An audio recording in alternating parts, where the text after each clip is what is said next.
I just want to say thank you to everyone who watches my YouTube channel. And if you don't think a Savannah monitor will play tug of war, you're wrong. Because they will. And they're actually really good at it. There we go. So if you guys like my videos, ooh, he's strong. Please go ahead and leave a like. That helps grow my channel. Also, please comment on my videos. I love interacting with you guys. It's a lot of fun, and I get to answer questions and see that you guys care. And if you're not a member of the family, you can go ahead and subscribe. It's free. It helps me grow the channel even more. And I've listened to you guys, and I do have a Patreon down below. Oh, alligator death roll. So please go ahead and like, comment, subscribe, bell icon. Okay guys, we're going to be focusing on helping my orange boa with shed today. Before I show the boa and what we're going to do, I want to talk about some products because there's a lot of shed helpers out there, and some do something and well, others do nothing, and some can help, some can't help. It's all over the place. Some are maybe like snake oil. So here's two products that I use to, and you don't need to use. We have the shedding aid from ZooMed, and Zilla makes a shed ease.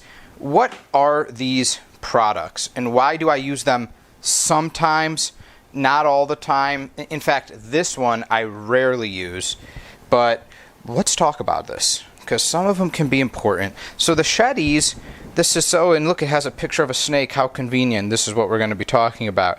Promotes the emergence of healthy skin. Penetrating bath for all shedding reptiles. So what is it? Well, it's water. Congratulations, because they're going to be in water. It's got some aloe vera, some salt, glycerol, potassium sorbate, sodium benzate.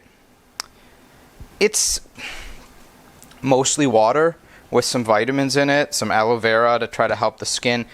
This stuff, this reptile shedding aid, what's in this? Water, again, amazing. Then you've got solubilizing hydrotrope, glycerin, jojoba oil, vitamin E, amazing. They're supposed to help remove shed. 99.9% of the time, these are useless to you. And you just put your reptile in a warm water bath. You put a top on it if you need it to get really humid. You come back, everything's all set. You can add stuff like this to the bath. It's not needed 99.9% of the time. Now this stuff is nice, and you can, it helps, it does help with the shed. It does help break down shed a little bit better than water. But the safest thing about this is it's safe to spray in their eyes. So especially if you have a snake with eye caps or things like that, you can give this a spray it right on their eye, on their head, etc. Now my orange boa, and this is what's really weird, Humidity was up in the tank. I saw that this little dude was getting ready to shed. Here he is. Come on down. You're on The Price is Right. And snakes shed from the face down the body, guys. Okay, we've all been there. If you have a pet snake, you know that's how it works. They kind of open their mouth, they peel it, and then they kind of crawl out of their skin, and they'll woo. Little dude was striking at me. This dude is a little bit feisty still. So they shed down like that. Now, there's a reason why he just struck out of me out of fear. Didn't get me, thankfully. And that's because he's got both eye caps and shed on his nose, which is weird. So it starts at the face. So the rest of the body, the entire body, shed perfectly. Snakes, and I'm going to pick this up and I'll show you guys, although I'm going to distract him with my right hand, and I'm going to come in from the back so there's no risk of me being bit. Perfect.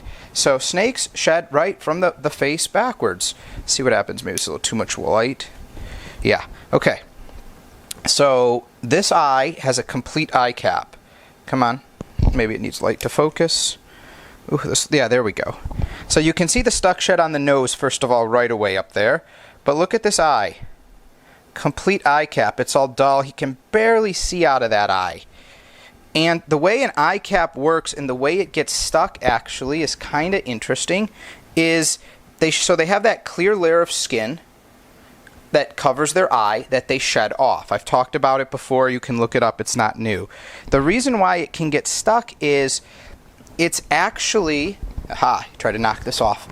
It's actually, the rim of it though is covered by what we'll call the, it's not an eyelid, and you keep moving so it won't focus. The rim of the skin going around the ball. Zoom that out. There we go. So they have to actually shed underneath. Yeah, look at that eye. It looks really bad, although it's not bad. Now, this can make your snake go blind if you don't treat it. He just shed yesterday, so we see the eye is covered, the side of the mouth, which is really odd. If we go to the other eye, because I want to show you the other eye, turn the snake, keep turning, don't want to get bit. If we go to the other eye, it's just nice and clean. It looks real nice because that one shed good. You can see the rim of where the ball meets the skin here. That eye cap, and you can see you can move it, the eye cap is under that. It's under the lip by a little bit. And that's why sometimes it gets stuck, is it tears as the snake is moving, and the rest keeps going, and that piece that was underneath the lip gets stuck. It stays in there and it doesn't come out. So we're going to do this real simple. This guy's just going to get, everything's fine. He just shed. No big deal. A little bit on his nose, a little bit on the eye. We're going to, the rest of the body is good, like I said. We can check it all out real easily. But so what are we going to do? We're going to put this guy in a 5-gallon bucket with a lid because he's nice and small and he likes to ball up anyways. But you put him in some type of plastic storage container that you can put a lid on with warm water.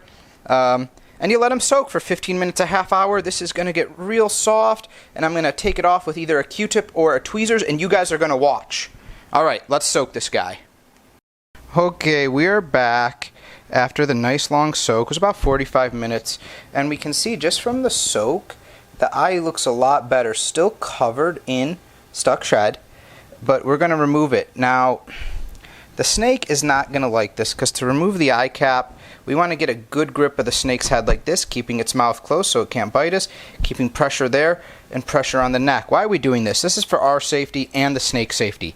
We don't want the snake to twitch and have tweezers or a Q-tip go right into the snake's eyeball. We don't want to cause any damage, so we're going to make the snake uncomfortable for a little bit. But this is all for the snake's own good, and whether the snake realizes it or not, it's going to be fine. Now, hopefully you guys can see this. Let me actually put manual focus on because I'm going to be moving in and out with my hands and I don't want the focus to change from the snake. So there's an eye cap obviously, but there's also little bits of shed right here. See it moving? You can just see it. It's nice and clear.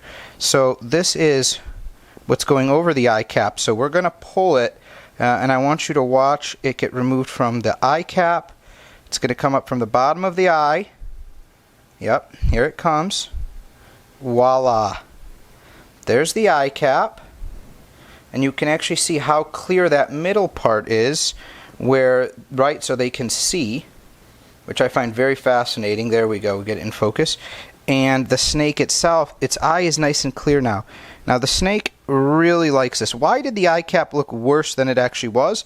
Well, if we look at the shed, because some of the shed from the rest of the face, as the snake was shedding, got pushed over the actual eye cap itself, making it even harder to see. So it didn't just have the eye cap on, it had the shed from its face on. We're going to look at the top of the head. Just going to use my hand, like this. No shed, there's just that little bit. If you guys remember when I first got this snake, had a little bit of, roughness on the snoot there. And we're going to take a look at that. Same thing. I'm just going to re-grab the snake as this guy's moving around and twisting around. He doesn't like this. And while holding the snake, we're going to take a look at the shed on the nose right here. Yep. And hopefully you guys can see these bits of stuck shed just come right off. And we're going to check out the nose. The nose looks good. And this little piece here looks to actually be that little bit of a scab. Yeah, it is still that scab, but it's peeling a little bit. What are we going to do about that? So, here's the shed. This is that little scab that formed on his nose. It's peeled up a little bit with the shed. This can happen on the scales. We need to cut this off so it doesn't peel the entire shed off. I'm just going to take a pair of nail clippers and just snip right at the base. Super simple, no damage to the snake. Okay, so I went and I got the cuticle cutters. These have a straight edge on them. And this is going to be really simple. It's not going to hurt the snake, guys. We're going to come in. We're going to get to the edge of where that shed is. And we're just going to cut a full pinch through. And there was just a little bit from where the shed was a little bit too long to get in the clipper. We're going to come back with the Q-tip, or not the Q-tip, the tweezers now. And there's just one little dangling piece right there. And then we'll just clean up. Why are we doing this? We don't want the snake to rub this off. It's completely fine. We just want to take care of it ourselves. So we're just going to cut the loose piece away. It's not causing the snake any pain. The snake is not moving. It's just a piece of wet scab that slowly is going to cut off. We're getting the whole thing. Okay, we're going to pull it just a little bit. Make sure I stay in frame. There it is. Completely gone. Everything healthy. We're going to dab a little dot of iodine on there. You've seen me do it before to make sure it doesn't get infected. Otherwise, looking at it, no blood, nothing. It's healing really well. 1 to 2 shed cycles, that nose is going to be completely healed up. Take care, guys. Thanks for watching. Thank you guys for supporting my reptile rescue family.